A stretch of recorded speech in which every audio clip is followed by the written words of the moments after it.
السلام علیکم ورحمۃ اللہ وبرکاتہ۔ شوہر اور بیوی کی محبت لازوال ہوتی ہے۔ یہ رشتہ تب تک کی درست سمت میں چلتا ہے جب میاں بیوی ایک دوسرے کے فرائض ٹھیک طریقے سے سر انجام دیں۔ ایسا ہی واقعہ ہمارے پڑوس میں پیش آیا۔ لڑکے نے 16 سالہ لڑکی سے پیار کی شادی کی۔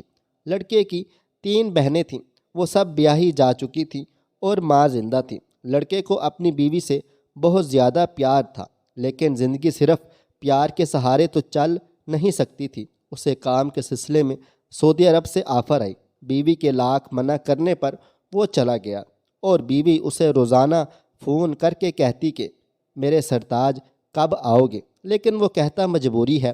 ایسے کرتے کرتے 2 سال گزر گئے اور ایک دن اس نے اچانک پروگرام بنایا کہ جا کے ماں اور بیوی کو سرپرائز دیتا ہے۔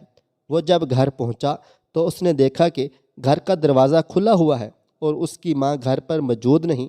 بیوی کسی غیر مرد کے ساتھ موج مستی کر رہی ہے۔ جیسے ہی بیوی نے اسے دیکھا، اس کا رنگ اڑ گیا اور وہ غیر مرد وہاں سے بھاگ گیا۔ اس نے بیوی پر ہاتھ اٹھانا چاہا، پر بیوی نے آگے سے چلانا شروع کر دیا۔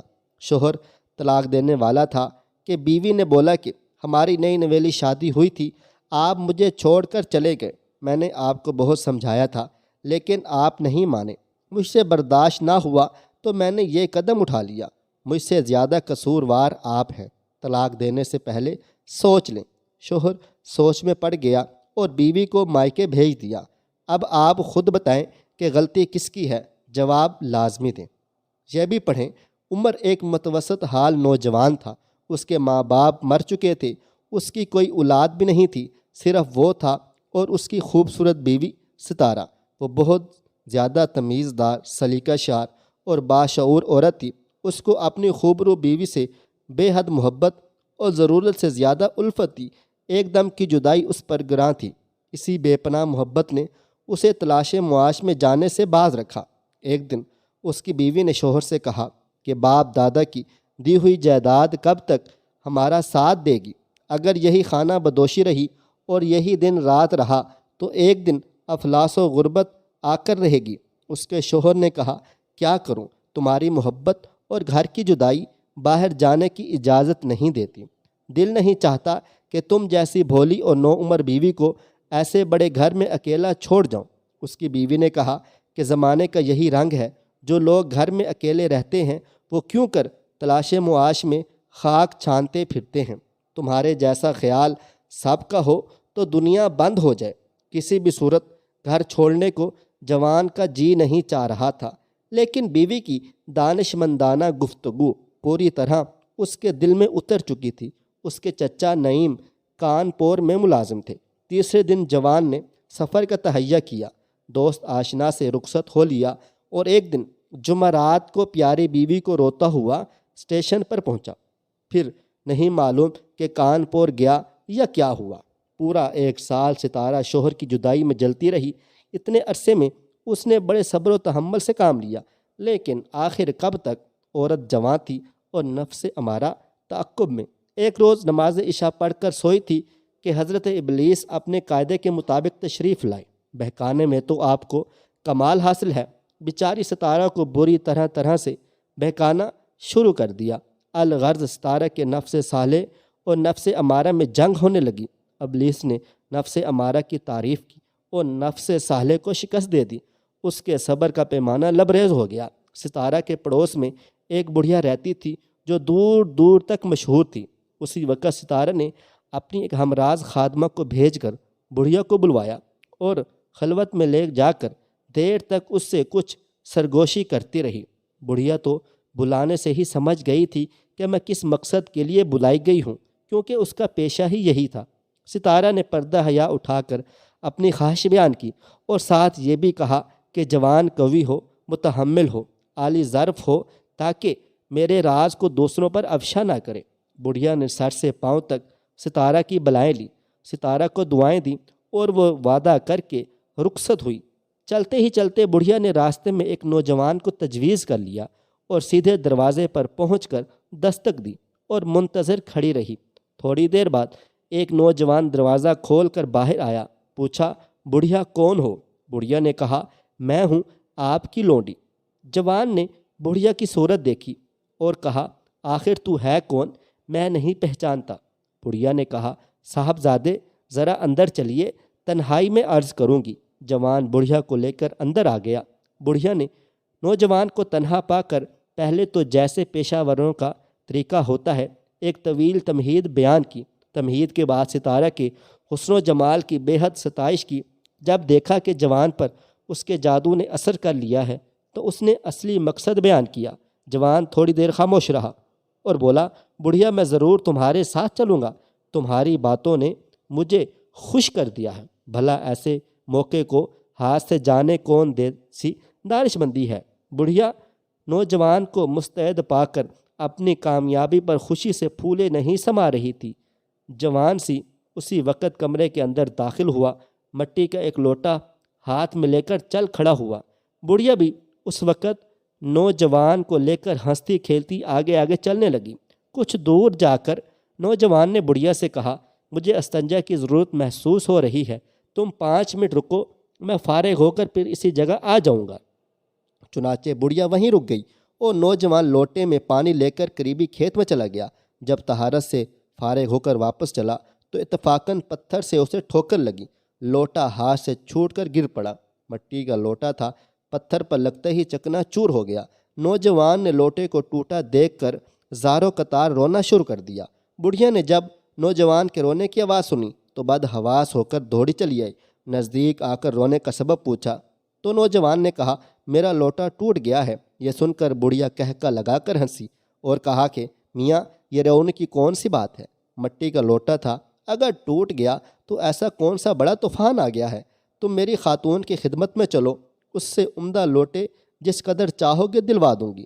جوان غضبناک ہو کر بولا، اے احمق بڑھیا، کیا میں نقصان کا خیال کر کے روتا ہوں؟ بڑھیا نے کہا، اگر ایسا نہیں ہے تو پھر کیا بات ہے؟ جوان نے ایک زوردار چیخ ماری اور کہا، یہ لوٹا 12 سال سے میرا ہمراز تھا، آج تک اس لوٹے کے سوا کسی زہرو اور غیر زہرو نے میرے سطر کو نہیں دیکھا، ورنہ یہ تو میں بھی جانتا ہوں کہ بازار سے اچھا لوٹا مل سکتا ہے، مگر افسوس یہ رونا اس امر کا ہے کہ 12 برس بعد آج دوسرا لوٹا میرے سطر کو دیکھے گا۔ اتنا کہہ کر نوجوان نے پہلے سے زیادہ رونا شروع کر دیا اور اتنا رویا کہ اس پر غشی طاری ہو گئی۔ اب بڑھیا کبھی نوجوان کی صورت دیکھتی اور کبھی اپنی ناکامی پر نظر کر کے غمگین ہوتی۔ جب وہ نوجوان کو دیکھتی تو اس پر رحم آتا اور جب اس کے رونے کے سبب پر غور کرتی تو اسے ہنسی آتی تھی۔ کچھ دیر بعد جوان کو ہوش آیا، طبیعت کو سکون آیا تو بولا، بڑھیا اس وقت تم مجھ کو معاف کر دو، تم جاؤ، اگر کل موقع ملا تو آ جاؤں گا۔ اتنا کہہ کر وہ ایک طرف چلتا بنا اور ناکامی کی تصویر بنی بڑھیا نے دوسری لا لی۔ جب مکان پر پہنچی تو ستارہ بے تابی سے اس کا انتظار کر رہی تھی۔ بڑھیا کو دیکھ کر خوشی کے مارے بستر سے اچھل پڑی، کیونکہ وہ سمجھی تھی کہ بڑھیا میرے لیے خوب عمدہ شکار کر کے لائی ہوگی۔ بڑھیا نے کہا کہ صبر کے ساتھ اطمینان رکھو، کل اس وقت تمہارا مطلوب تمہارے پہلو میں ہوگا۔ آج تو میں کامیاب ہو چکی تھی، لیکن کیا کروں، تقدیر نے رہنمائی نہ کی۔ ستارہ نے پوچھا، بتا تو صحیح ہوا کیا تھا؟ بڑھیا نے شروع سے آخر تک سارا قصہ کہہ سنایا۔ یہ عجیب و غریب قصہ سن کر ستارہ کا دل بھر آیا اور ایسا پھوٹ پھوٹ کر روئی کہ بڑھیا اس جوان کا رونا بھول گئی۔ اس نے ایسا تماشا اپنی زندگی میں کبھی نہیں دیکھا تھا اور بالکل ہکا بکا ہو کر دیکھنے لگی۔ جب ستارہ کا رونا ذرا کم ہوا تو پوچھا، بی بی آپ کے رونے کا سبب مجھے معلوم نہیں ہوتا؟ ستارہ نے کہا، اے بڑھیا، میں اپنی قابل نفرت زندگی پر روتی ہوں۔ مجھ کو شیطان اور نفس امارہ نے مبتلا گناہ کیا، بے حیائی کی شہوت نے میرے دل کو سیاہ کر دیا۔ بے حیا زندگی سے تو مر جانا ہی بہتر ہے۔ افسوس نوجوان نے مٹی کے لوٹے کو اپنا سطر دکھانا پسند نہیں کیا اور میں غیر مرد کو اپنا سطر خوشی خوشی دکھانے پر راضی ہو گئی تھی۔ خاوند کا خیال بھی نہیں آیا اور اس کی سالہ سال محبت کو بھی میں بھول گئی تھی۔ بڑھیا ستارہ کی باتیں سن کر دم بخود رہ گئی۔ اس پر اثر تقریر نے ایسا مدہوش کر دیا تھا کہ اسی وقت بڑھیا نے ستارہ کے ہاتھ پر توبہ کر لی۔ بڑھیا پاک و صاف ہو کر نسنوہی توبہ کر کے گھر کو روانہ ہوئی اور رات بھر دربار الہی میں گڑ گڑا کر دعا و التجا کرتی رہی۔ ایک ہفتہ کے بعد بڑھیا کے توبہ طائب ہونے کی خبر پورے شہر میں پھیل گئی۔ اللہ تبارک و تعالیٰ کو بھی ان دونوں پر رحم آ گیا۔ اس واقعے کے پورے 1 مہینے بعد ستارہ کا شوہر کچھ مال و دولت کے ساتھ سفر سے واپس آیا اور پاک باز میاں بیوی ہنسی خوشی زندگی بسر کرنے لگے۔ جب اس بڑھیا نے توبہ کر لی تو اللہ تعالیٰ نے غیب سے اس کے رزق کا انتظام کچھ یوں کیا۔ ستارہ کا شوہر چونکہ کافی مال و دولت کما کر لایا اور اس کا شمار شہر کے امیروں میں ہونے لگا تھا، گھر کا چلن بھی دوسرا ہو گیا، اس لیے اس کو ایک تمیز دار عورت کی ضرورت محسوس ہوئی جو امور خانہ داری میں ستارہ کی مدد کرے اور اس کا ہاتھ بٹائے۔ بڑھیا سے اچھی کون سی عورت اب ستارہ کو ملتی؟ اس نے غنیمت جان کر بڑھیا کو بلا لیا اور بڑھیا نے اسی کو غنیمت جان کر اپنی ساری زندگی نہایت عزت اور خیر خواہی کے ساتھ گزار دی۔ اللہ تعالیٰ سب بہن بیٹیوں کی عزت کو محفوظ رکھے، آمین ثم آمین یا رب العالمین۔